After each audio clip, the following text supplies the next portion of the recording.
دانیہ قرآن academy. یہ قرآن وہ رستہ دکھاتا ہے جو سب سے سیدھا ہے، اور مومنوں کو جو نیک عمل کرتے ہیں بشارت دیتا ہے کہ ان کے لیے اجر عظیم ہے۔ نحمده ونصلي على رسوله الكريم اما بعد فاعوذ بالله من الشیطان الرجیم بسم اللہ الرحمن الرحیم۔ السلام علیکم ورحمۃ اللہ وبرکاتہ۔ امید ہے آپ سب خیریت سے ہوں گے، انشاءاللہ جہاں ہوں گے ایمان اور صحت کی نعمت سے مالا مال ہوں گے۔ ہاں جی، تو آغاز کرتے ہیں ہم اپنے آج کے سبق کا دعاؤں کے ساتھ۔ تو چلیے شروع کرتے ہیں۔ اللہم صلی علی سیدنا و مولانا محمد وعلی آل سیدنا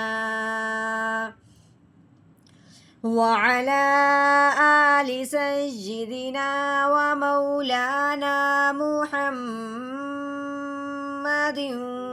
وبارک وسلم۔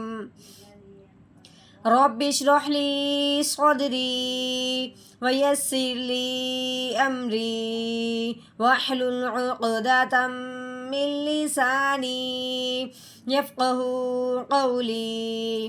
رب زدنا علما رب زدنا علما رب زدنا علما۔ اعوذ باللہ من الشیطان الرجیم بسم اللہ الرحمن الرحیم۔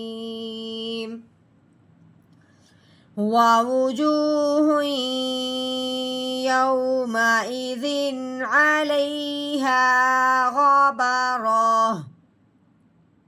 ہاں جی، واو کیسے بنے گا؟ واو کے اوپر زبر لگی ہوئی ہے اور اس واو کے اوپر پیش لگی ہوئی ہے۔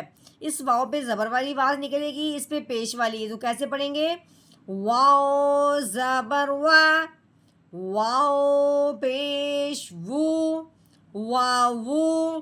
اگر جیم کے اوپر پیش لگی ہوئی ہے، واو کے اوپر جزم آنے کی وجہ سے واو ساکن ہو گیا۔ واو ساکن ہو اور اس سے پہلے حرف پہ پیش آ جائے تو اس واو ساکن کو ایک الف کے برابر لمبا کیا جاتا ہے، یعنی کہ واو ساکن سے پہلے پیش ہو تو اس واو ساکن پہ مد کا قاعدہ جاری ہوتا ہے۔ کیسے؟ جیم واو پیش جو، واو جو۔ آگے ہاں کے اوپر تنوین ہے، تنوین کو اب ہم نے یا مشدد کے ساتھ ملانا ہے۔ یا کے اوپر 3 دندوں والی شاد لگی ہوئی ہے، اس ہا کو اس یا مشدد کے ساتھ ملائیں گے تو کیسے پڑھیں گے؟ ہا یا دو پیش ہوئی، واو جو ہوئی۔ ہاں جی، اب اس واو پہ لین کا قاعدہ جاری ہوتا ہے۔ کیسے؟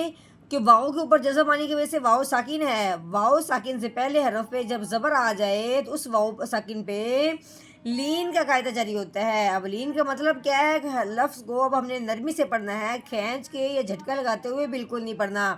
تو کیسے پڑھیں گے؟ یا واو زبر یو۔ کیسے؟ یو۔ اب میم کے اوپر زبر ہے، میم زبر ما، یوما۔ آگے حمزہ کے نیچے، حمزہ یہاں خالی ہے لیکن یہاں پہ حمزہ کے نیچے زیر ہے، ٹھیک ہے؟ حمزہ زیر ای، یومائی۔ اب ذال کے نیچے تنوین ہے، تنوین جب بھی ہم نے پڑھنی ہے تو اگلے حرف کو ضرور دیکھنا ہے۔ اب جب ہم نے اگلا حرف دیکھا ہے تو اگلا حرف عین ہے۔ اب یہاں جب ہم عین دیکھیں گے تو سوچیں گے یہ کن حرفوں میں سے ہے، تو جب سوچا ہے تو یہ کیا ہے؟ حروف ہلکی میں سے ہے۔ حروف ہلکی میں سے عین آ چکا ہے، اب ہم نے کیا کرنا ہے؟ تنوین پہ غنہ بالکل نہیں کرنا، کیونکہ تنوین کے بعد اگر عین حروف ہلکی میں سے آ جائے یا کوئی بھی حروف ہلکی میں سے کوئی حرف آ جائے پھر تنوین پہ غنہ نہیں کرتے، بغیر غنے کے اظہار کے ساتھ پڑھا جاتا ہے۔ تو کیسے پڑھیں گے؟ رال دو زیر رین، یومئذ۔ ہاں جی، اب یعنی کہ اب ہم نے اس تنوین پہ غنہ نہیں کرنا، بغیر غنے کے اظہار کے ساتھ پڑھنا ہے۔ ہاں جی، آگے دیکھتے ہیں کہ عین کے اوپر کیا لگی ہوئی ہے؟ زبر۔ عین زبر آ، لام کے اوپر زبر ہے، آگے یا کے اوپر جزم آنے کی وجہ سے یا ساکن ہو گیا۔ اب اس یا ساکن میں بھی لین کا قاعدہ جاری ہو رہا ہے. کیوں؟ کہ جب یا ساکن ہو یا واؤ ساکن ہو، ٹھیک ہے، واؤ ساکن سے پہلے بھی زبر ہو، یا ساکن سے پہلے بھی زبر ہو، تو وہ کیا ہے؟ لین کا قاعدہ جاری ہوتا ہے. یعنی اس کو اب ہم نے نرمی سے پڑھنا ہے، کھینچ کے جھٹکا لگاتے ہوئے بالکل نہیں پڑھنا. تو کیسے پڑھیں گے؟ لام یا زبر لئی، علی. اب ہا کے اوپر زبر ہے، آگے کیا ہے؟ الف. الف سے پہلے حرف پہ جب زبر آئے تو اس الف پہ مد کا قاعدہ جاری ہوتا ہے. کیسے؟ ہا الف زبر ہا، علیہا. ہاں جی، آگے دیکھیں، یہ غین ہے، غین کے اوپر زبر ہے، با کے اوپر بھی زبر ہے، رو کے اوپر بھی زبر ہے. تو کیسے پڑھیں گے؟ غین زبر غو، با زبر با، غوبا. رو کے اوپر زبر ہے، اب ہم نے اس کو موٹا کرنا ہے، پر کر کے پڑھنا ہے. رو زبر رو، غبارو. تا دو پیشتن، غباراتن. اب یہاں پہ کیا ہے؟ وقف. وقف کی صورت میں یہ جو گول تا ہے اس کی ہم نے کیا کرنا ہے؟ تا کو ہٹا دینا ہے. جب تا ہٹے گا تو تنوین بھی ساتھ ساتھ چلی جائے گی، پیچھے رہ جائے گا خالی ہا. ٹھیک ہے، اب ہا کو اب ہم نے کیا کرنا ہے؟ ساکن کرنا ہے. ٹھیک ہے، ساکن کرتے ہوئے اس کی آواز نکالیں گے وقف کی وجہ سے. کیسے؟ پہلے ہم نے پڑھا ہے غباراتن، آگے وقف غبارو. کیسے پڑھیں گے؟ غبارو. ووجوہ یومئذ